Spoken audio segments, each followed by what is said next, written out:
Hello friends, welcome to our hi tech competition classes. तो आज का जो हमारा टॉपिक है वो टाइम डिस्टेंस का सेकंड पार्ट ट्रेन है।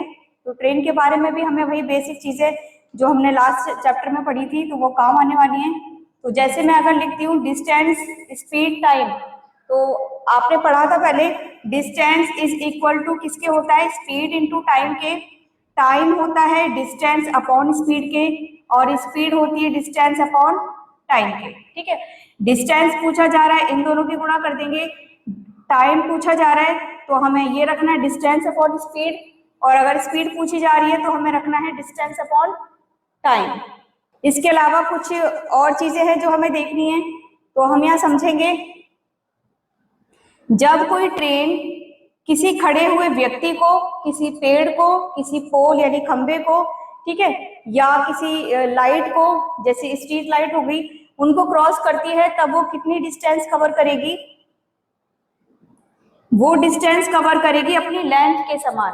ठीक है, जितनी भी लंबाई होगी ट्रेन की, और लंबाई किस में दी होगी, किस यूनिट में, ये मीटर में होगी ना कि किलोमीटर में। तो ट्रेन की लंबाई मीटर में होगी और उस जितने भी मीटर की ट्रेन लंबी है उतनी ही डिस्टेंस वो कवर करेगी। कब?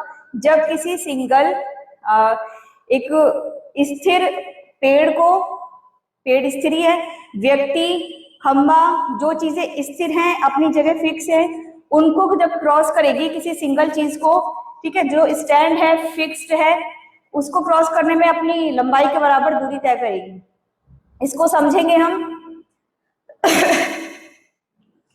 ट्रेन जो है ये यहां आ गई, अभी इसने इसको क्रॉस नहीं किया, क्रॉस करना स्टार्ट करेगी, क्रॉस करना स्टार्ट करेगी, ये इसका पॉइंट है।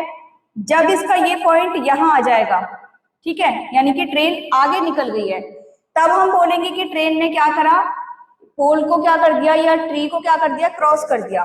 तो क्रॉस करने में ट्री की तो कोई लेंथ नहीं है, मैन की कोई लेंथ नहीं है, पोल की या लाइट की कोई भी लेंथ नहीं है। तो लेंथ किसकी है? लेंथ जो हमें गिवन है वो किसकी है? ट्रेन की। और किसमें? मीटर्स में। तो ट्रेन ने जब यहां से स्टार्ट किया पोल को क्रॉस करना और एंड किया पोल से अगले पॉइंट पर, तो यानी कि इसने कितनी डिस्टेंस कवर की? अपनी लंबाई के बराबर दूरी तय की है। पोल सिंगल खड़ा है लेकिन ये अपनी, जब तक पहले पॉइंट से लेकर ये इसका आखिरी पॉइंट जब पोल के आगे निकल जाएगा तब हम कहेंगे कि ट्रेन ने पोल को क्रॉस कर लिया, ना कि तब कहेंगे अगर मैं कहूं कि ये पॉइंट यहां आ गया, ट्रेन जो है अभी थोड़ी सी लेंथ यहां से कम हुई क्योंकि इसका पॉइंट आगे निकल गया स्टार्टिंग वाला, ठीक है। तो यानी कि अब मैं इसको नहीं बोलूंगी कि ये पोल को इसने क्रॉस कर दिया।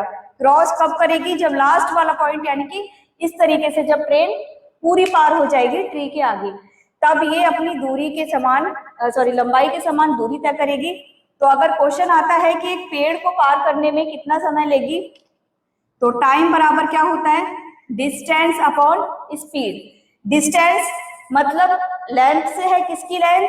दो चीजें हमें दे रखी है, ट्रेन और पेड़, और दोनों में लेंथ किसकी है? ट्रेन की। तो जो गिवन है वही हमारी क्या हो जाएगी? डिस्टेंस, यानी कि ट्रेन की लेंथ। ठीक है, तो डिस्टेंस की जगह मैंने ट्रेन की लेंथ लिख दिया।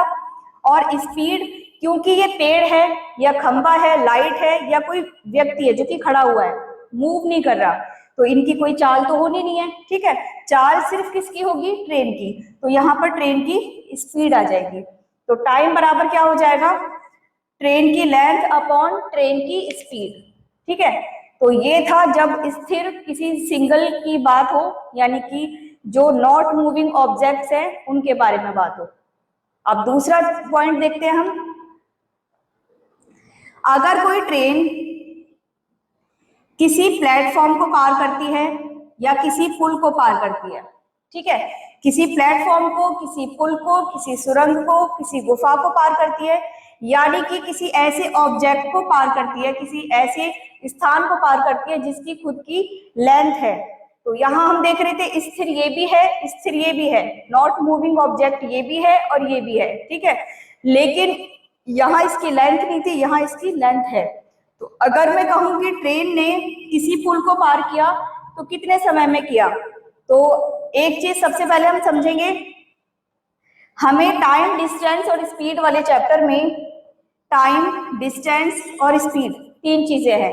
मैं कहूँ टाइम निकालना है, ठीक है, और हमें डिस्टेंस और स्पीड नहीं दे रखी, या कहूँ कि एक ही चीज दे रखी है, तो हम निकाल सकते हैं? नहीं निकाल सकते। तो यानी कि जब भी मेरे से कोई एक चीज पूछी जाएगी कि तो मुझे दो चीज की जरूरत पड़ेगी। अगर मुझसे स्पीड पूछी जा रही है तो मुझे टाइम और डिस्टेंस पता होना चाहिए, डिस्टेंस पूछा जा रहा है तो मुझे टाइम और स्पीड पता होनी चाहिए, टाइम पूछा जा रहा है तो मुझे डिस्टेंस और स्पीड पता होनी चाहिए, ठीक है। तो इसका मतलब है कि हमें तीन में से दो चीजें पता होंगी तभी हम तीसरी चीज निकालेंगे। ऐसा नहीं हो सकता कि तीनों में से मुझे सिर्फ एक ही चीज पता है और मुझसे एक पूछी जा रही है जबकि एक और है ऐसी जो हमें नहीं दी गई है, ठीक है, तो वो केस ऐसा होगा नहीं।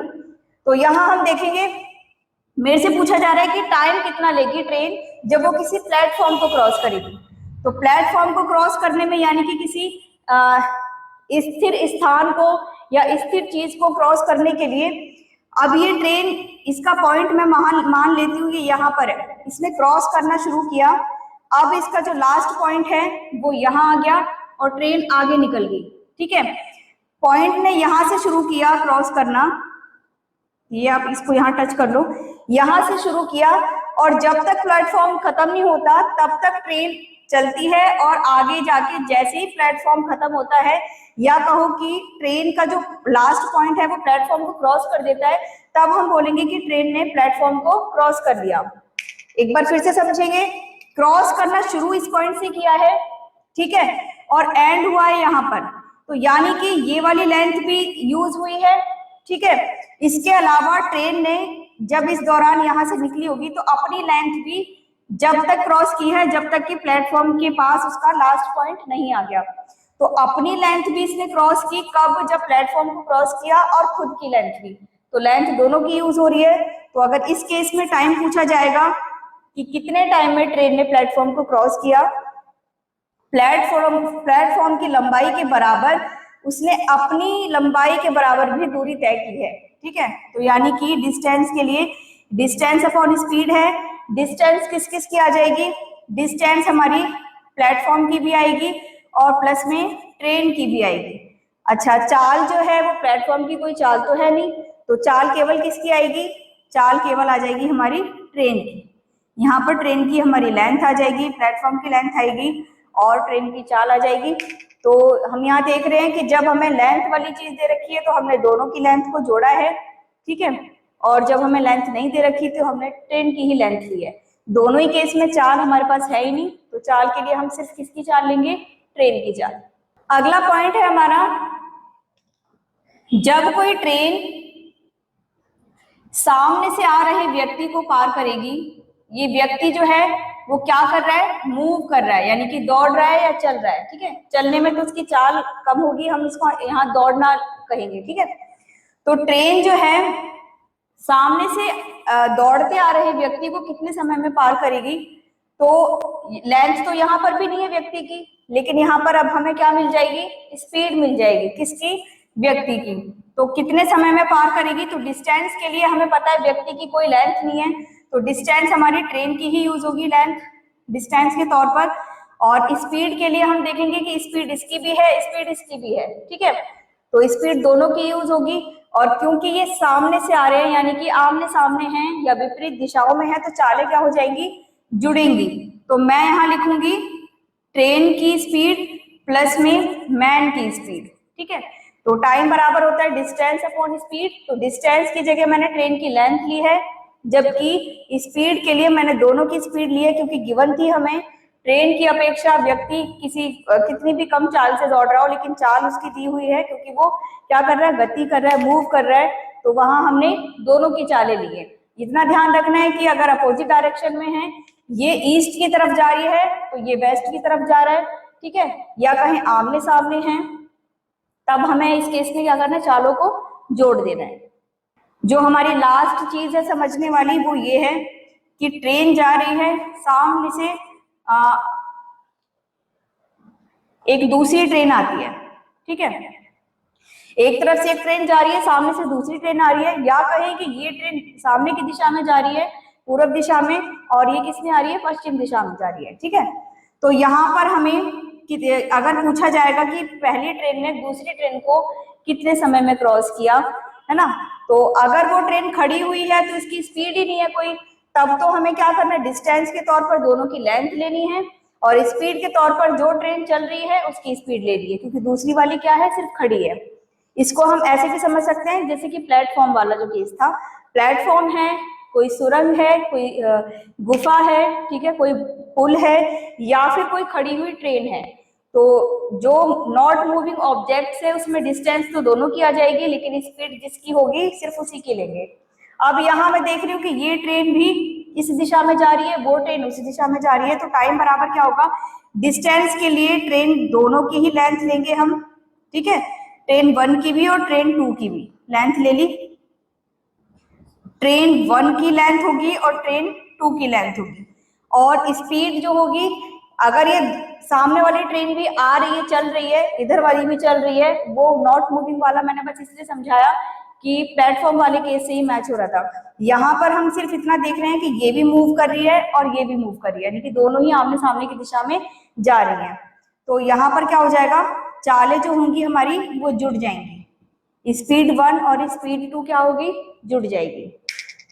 आप देख रहे हो कि जिस दिशा में ट्रेन जा रही है व्यक्ति भी उसी दिशा में दौड़ रहा है, यानी कि मूव कर रहा है, तब टाइम कितना लेगा, जो ट्रेन है वो उस व्यक्ति को क्रॉस करने में कितना टाइम लेगी, तो टाइम इज इक्वल टू होता है डिस्टेंस अपॉन स्पीड। डिस्टेंस हमारी क्योंकि एक ही की गिवन होगी, व्यक्ति की कोई लेंथ ही नहीं है, तो हम ट्रेन की यहाँ पर लेंथ ले लेंगे। स्पीड क्योंकि सेम डायरेक्शन में है तो क्या होगा, स्पीड क्या होगी, माइनस होगी, तो यहाँ पर मैं लिखूंगी स्पीड 2 में से स्पीड 1 माइनस, यानी कि ट्रेन की चाल में से व्यक्ति की चाल जो कम चाल होगी वो क्या हो जाएगी, घट जाएगी। इसी तरीके से अगर एक ट्रेन जा रही है और समान दिशा में दूसरी ट्रेन भी जा रही है, तो दोनों की तो लेंथ यूज होगी, यानी कि डिस्टेंस की जगह मुझे क्या लेना होगा, लेंथ फर्स्ट, और यहाँ मैं लिख देती हूँ ट्रेन फर्स्ट की जो लेंथ है और ट्रेन 2 की लेंथ है, दोनों को जोड़ेंगे और अपॉन में क्या आ जाएगा, उनकी जो स्पीड है वो क्या हो जाएगी, माइनस हो जाएगी, यानी कि दोनों की चालों का अंतर आएगा, जबकि ऊपर दूरी जो है वो हमारी क्या हो जाएगी, दोनों की लंबाइयों को जोड़कर बनेगी। तो आपने देखा ये जो ट्रेन की हमने कुछ बेसिक चीजें सीखी, तो ये हमारे क्वेश्चंस में सॉल्व करने में उनको बहुत काम आएंगी। तो यहाँ देखते हैं हम अपनी जो बुक है उसका टाइप फर्स्ट, 2 स्टेशनों से एक दूसरे की ओर ट्रेन का चलना। तो 2 स्टेशन है, दोनों क्या होंगे, विपरीत दिशा में होंगे। अगर एक स्टेशन की बात होती तो यानी कि ट्रेन एक ही स्टेशन से समान दिशा में जा रही है, जो अभी हमने लास्ट में चीज देखी थी, लेकिन यहाँ 2 स्टेशन की बात हो रही है। तो क्वेश्चन देखते हैं हम।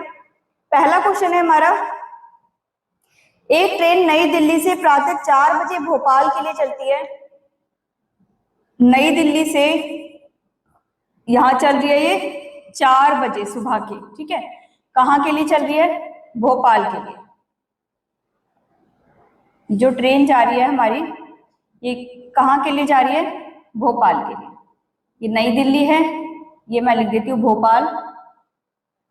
प्रातः 10 बजे ये भोपाल पहुंचती है, तो इसने जो पहुंचने का जो इसको टाइम लगा है वो ये पहुंची है 10 बजे।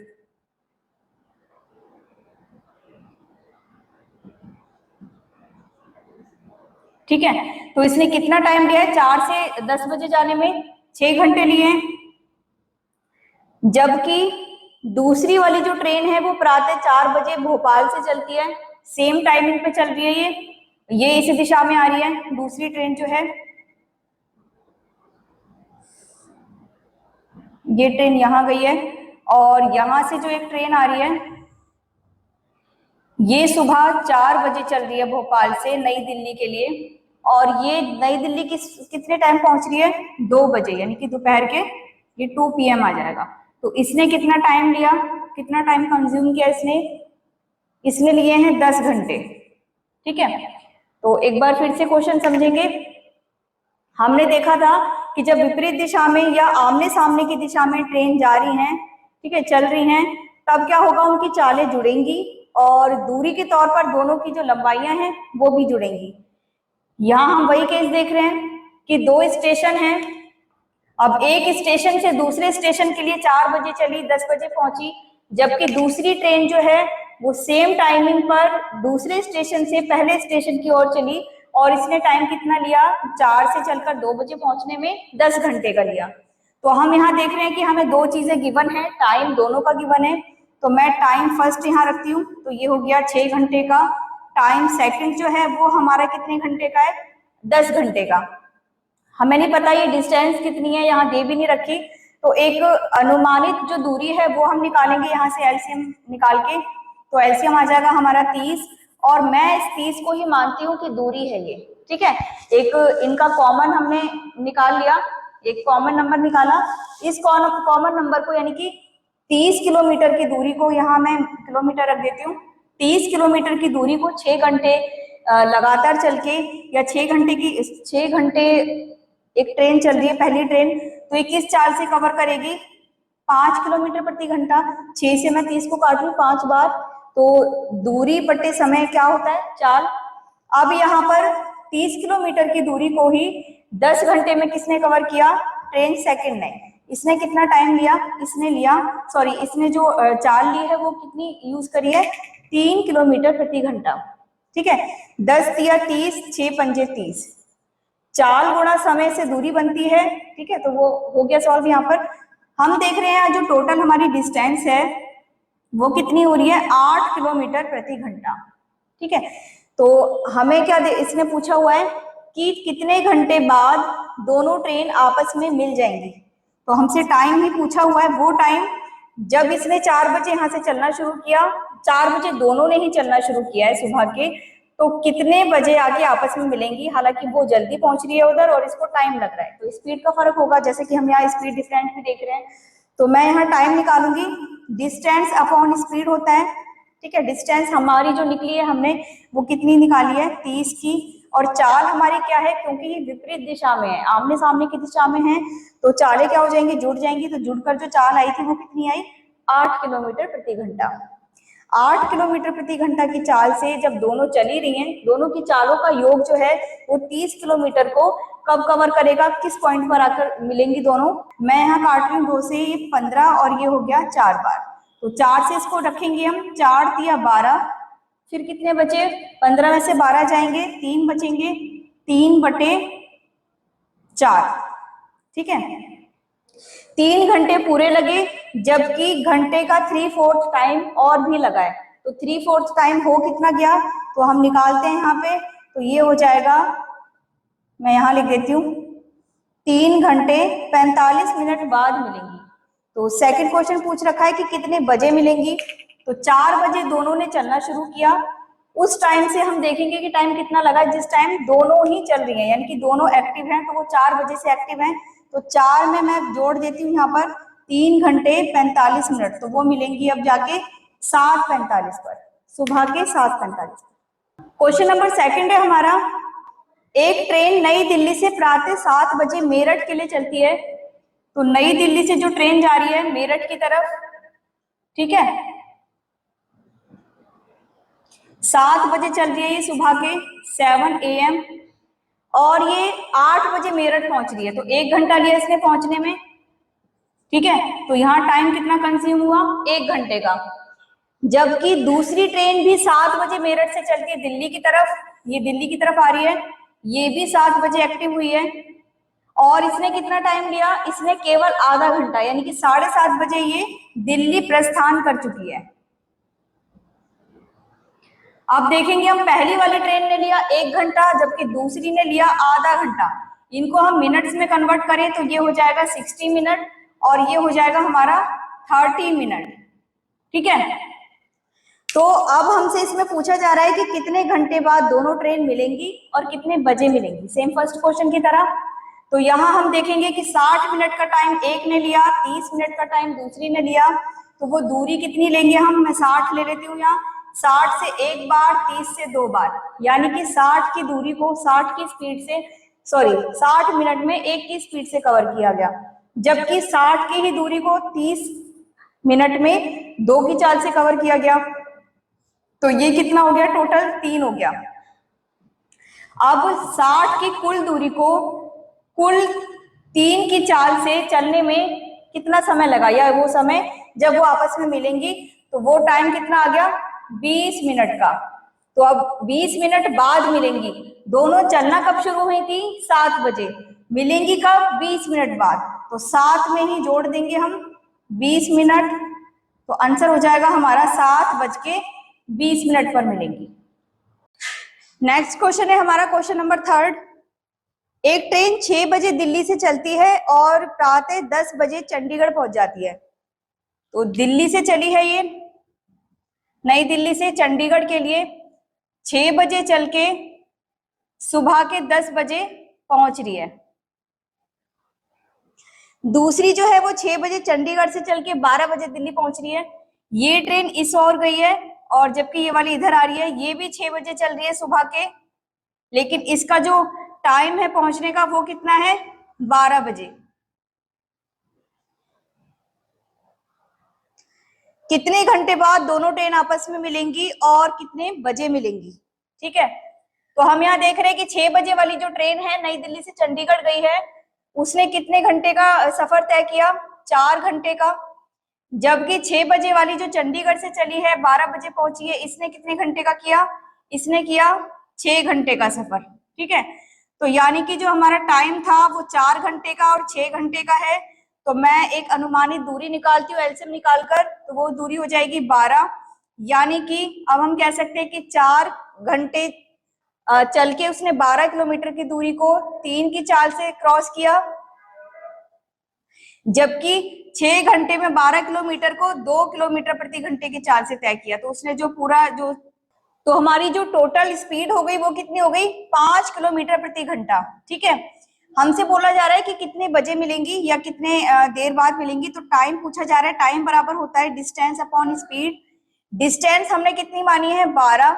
स्पीड हमारी टोटल कितनी है, 5। तो यहाँ मैं 5 से 12 को अगर काटू, 5 से 2 बार 2 शेष बचेंगे, तो वो टाइम कितना हुआ, 2 सही 2/5 घंटे, यानी कि 2 घंटे पूरे हैं और घंटे का 2/5वां भाग है। ठीक है, जो कि मिनट्स होंगे। तो मैं यहाँ पर निकालती हूँ वो कितने मिनट्स होंगे, तो वो हो जाएंगे 2 घंटे 24 मिनट बाद मिलेंगी। तो एक का तो आंसर आ गया, कितने घंटे बाद मिलेंगी, 2 घंटे 24 मिनट बाद। कितने बजे मिलेंगी, दोनों का जो चलने का कॉमन टाइम है वो 6 बजे का है। तो 6 बजे के बाद 2 घंटे 24 मिनट और लगेंगे उनको मिलने में, तो यानी कि 8:24 पर मिलेंगी ये सुबह का टाइम। ठीक है, अगला क्वेश्चन है हमारा क्वेश्चन नंबर 4। एक रेलगाड़ी की चाल 55 है तथा दूसरी की 75 है। दोनों रेलगाड़ियां 2 अलग अलग स्टेशनों से एक दूसरे की ओर एक ही समय पर चलती हैं। टाइम नहीं दे रखा, लेकिन जा कैसे रही हैं वो, विपरीत दिशा में या आमने सामने। ठीक है, यदि दोनों स्टेशन के बीच की दूरी दे रखी है 585 किलोमीटर, तो वे रेलगाड़ियां कितनी देर बाद मिलेंगी। टाइम पूछा जा रहा है, एक की चाल है 55 जबकि एक की है 75। तो हम देख रहे हैं यहाँ पर दोनों स्टेशन के बीच की दूरी कितनी है, 585। इस दूरी को कवर करेंगी ये दोनों ट्रेन जो कि आमने सामने आ रही हैं। तो विपरीत दिशाओं वाला जो केस था वहां पर चालें क्या होंगी, जुड़ेंगी। तो 585 की जो बीच की दूरी है, इन दोनों का जो डिफरेंस है उसको कवर करने के लिए दोनों ही एक्टिव है, तो दोनों की चाल क्या हो जाएगी, जुड़ जाएगी। तो हम टाइम निकालेंगे, तो टाइम बराबर हो जाएगा डिस्टेंस अपॉन स्पीड। डिस्टेंस है 585, जिसको कवर करना है, यानी कि यहां से ये वाली आएगी, यहां से ये, तो ये 585 की जो दूरी है इसको दोनों ने ही कवर किया है। और जहां ये दूरी खत्म होगी दोनों के अनुसार, तो वो पॉइंट होगा जहां वो मिलेंगी। तो हम देखेंगे किस टाइम मिलेंगी, तो दोनों अपनी अपनी चालों से ये दूरी कवर करेंगी। तो 585 बटे में ये हो जाएगा 130। 13 से काटते हैं इसे, 13 से 10 बार, 13 चौक 52 और 13 पंजे 65। तो वो टाइम कितना आ गया, 4.5 घंटे। ठीक है, या 4 घंटे 30 मिनट बाद। और कितने बजे मिलेंगे ये हम नहीं बता सकते, क्योंकि हमें वो टाइम नहीं दे रखा। जिस टाइम दोनों चली हैं दिया हुआ होता तो हम उस टाइम में 4.5 घंटे प्लस कर देते, तो हमारा आंसर हो जाएगा 4.5 घंटे। अगला क्वेश्चन है हमारा क्वेश्चन नंबर 5। मुंबई से चेन्नई के बीच की दूरी है 1325 किलोमीटर। मुंबई से चेन्नई के जो बीच की दूरी है ये कितनी है, 1325 किलोमीटर। एक ट्रेन है जो कि 70 की चाल से सुबह 7 बजे मुंबई से चलती है चेन्नई के लिए। सुबह 7 बजे चल रही है और इसकी स्पीड कितनी है 70। दूसरी ट्रेन है वो सुबह 10:30 बजे चल रही है, ये जा रही है इस दिशा में, जबकि ये इस दिशा में, ये चल रही है सुबह 10:30 बजे। इसकी चाल कितनी दे रखी है 50 किलोमीटर प्रति घंटा। तो पूछा जा रहा है कि वो रेलगाड़ियां कब मिलेंगी। तो यहाँ हम देख रहे हैं डिस्टेंस हमें पता है, यानी कि 1325 किलोमीटर की जो डिस्टेंस है मुंबई से चेन्नई के बीच की, उसको कौन कवर करेगा, दोनों ट्रेन करेंगी, और विपरीत दिशा में है तो चालें जुड़ेंगी। इतना तो समझ में आ गया। लेकिन यहाँ पर टाइम हमें क्या दे रखा है, अलग अलग दे रखा है। तो अब इसको हम सेम करते हैं, यानी कि 7 बजे वाले टाइम को 10:30 बजे तक उसने कितनी दूरी तय की, जब तक दूसरी ट्रेन नहीं चली थी। तो हम देखेंगे यहाँ पर ट्रेन जो ए है उसकी डिस्टेंस क्या हो जाएगी, जो डिस्टेंस उसने 7 से 10:30 यानी कि 3.5 घंटे में तय की है। तो डिस्टेंस बराबर स्पीड इंटू टाइम। स्पीड है इसकी 70 की, टाइम लिया है 3.5, तो 3.5 को मैं लिखती हूँ ऐसे, ठीक है। ये हो गया 7/2, 2 से मैंने इसको काटा 35 बार, तो ये दूरी आ जाएगी हमारी 245 किलोमीटर की, ठीक है।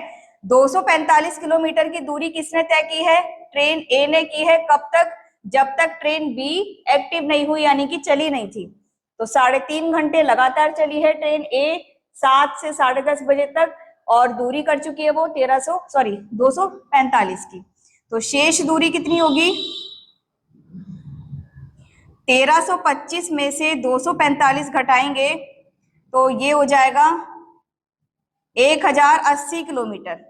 अब ये जो शेष दूरी है, मैं मान के चल रही हूँ कि यहां तक थी 245, तो ये जो शेष दूरी है 1080 किलोमीटर की, इसको तय कौन करेगा, इसको अब 7 बजे से 10:30 बजे, यहां मान के चलेंगे हम, ये 10:30 बज रहे हैं, तो 10:30 बजे अब मुंबई से जो चलने वाली ट्रेन है उसकी, और 10:30 बजे चेन्नई से जो मुंबई की ओर चलने वाली ट्रेन है, दोनों के बीच की जो दूरी है वो 1080 किलोमीटर है, जिसको कितने समय में ये चलेंगे। तो टाइम बराबर क्या होता है, डिस्टेंस अपॉन स्पीड। डिस्टेंस है हमारी 1080 किलोमीटर की, स्पीड है हमारी 50 और 70, जो कि जुड़ जाएगी क्योंकि विपरीत दिशा में है। ये आपको बस समझाने के लिए लिखा था यहाँ कि 3-3.5 घंटे में इतनी दूरी तय हो चुकी है, तो ये अकेले इसने करी है। अब इसको छोड़ दो, अब यहाँ से दोनों की दूरी को लेंगे, तो दोनों की दूरी है 1080, दोनों की चालें हमें दे रखी हैं, तो मैं डायरेक्ट यहाँ जोड़ रही हूँ 50 और 70, 120 की चाल से 1080 किलोमीटर की दूरी तय की जाएगी। तो 12 से काटेंगे तो चाल आ जाएगी हमारी, सॉरी टाइम आ जाएगा 9 घंटे का। अब ये 9 घंटे कब से है, 7 बजे से नहीं, 7 बजे वाली दूरी को तो हमने माइनस कर ही दिया। अब जो टाइम लगा जोड़ा जाएगा वो किस में जोड़ा जाएगा, 10:30 बजे में, जो कॉमन टाइम है जहां से दोनों ने चलना शुरू किया और दोनों की दूरी को हमने लिया था, ठीक है। तो हम लिखेंगे यहाँ पर 10:30 में मैं जोड़ देती हूँ 9 घंटे, ये हो गया 19:30। तो 19 बजना किसको बोलेंगे, 24 घंटे की घड़ी के हिसाब से 7:30। तो आंसर हो जाएगा हमारा 7:30। ये मॉर्निंग की बात है। अब ये बात किसकी आ जाएगी, ये इवनिंग की आ जाएगी।